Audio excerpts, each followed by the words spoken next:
ہر غم کی بات ہو، پریشانی کی بات ہو، غصے کی بات ہو، ٹینشن کی بات ہو، یہ ہر آدمی کے ساتھ یہ باتیں پیش آتی ہیں.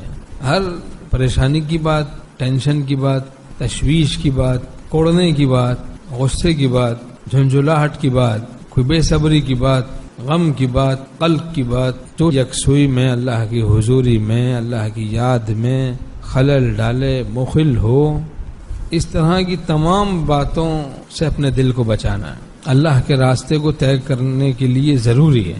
اور جن باتوں سے یہ حال پیدا ہو، تشویش پیدا ہو، غم پیدا ہو، ٹینشن پیدا ہو، بے صبری پیدا ہو، جھنجھلاہٹ پیدا ہو، نہ ان کو دیکھے، نہ ان کو سنے، نہ ان کو سوچے، نہ ان کا ذکر کریں. یہ دل کی حفاظت کے لیے نہایت ضروری ہے یہ سبق.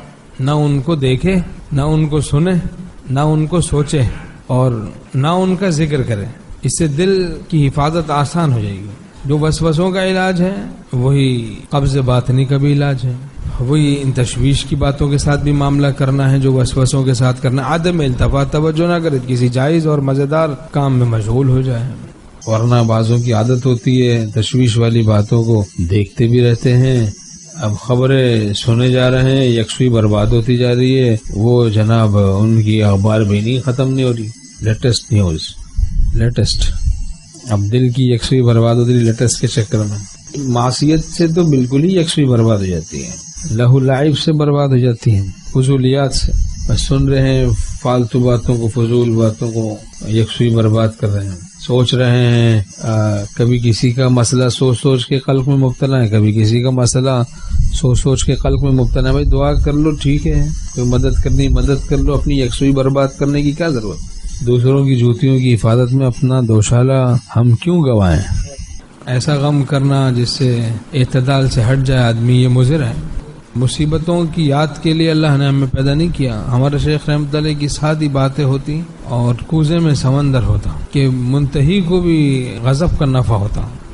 اب شیطان تو وسوسہ ڈالتا ہے، کہتا ہے کہ اب تو ہمیشہ تمہیں اس طرح رہنا پڑے گا، تو اس سے مایوسی پیدا ہوتی ہے. قلب سے تعلق مع اللہ گھٹتا ہے. وسوسے تو وقتی ہوتے ہیں، اس طرح کی کیفیت، یا تقاضے بھڑک گئے ہیں تو وقتی ہوتے ہیں، تو وقتی کیفیت ہے. بس عدم التفات کرے، اپنے کام میں لگا رہے، طاعات میں ہم لگے رہیں، خود ہی اعتدال آ جائے گا. تو وسوسے ہیں، غم کی بات ہے، تشویش کی بات ہے، پریشانی کی بات ہے، ان سب کا علاج عدم التفات، توجہ نہ کرنا. دل اللہ کی طرف متوجہ رہے، بندگی کا زاویہ قائمہ 90 ڈگری اللہ کی طرف رہے.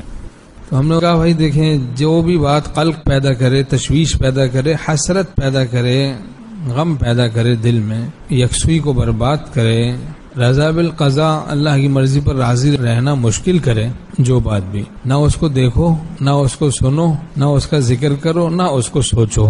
یہ اپنے دل کی حفاظت کا نہایت مؤثر ذریعہ اور نسخہ ہے. دل کی حفاظت کرنی ہے، رضا بالقضاء، اللہ کی مرضی پر راضی رہنا ہے.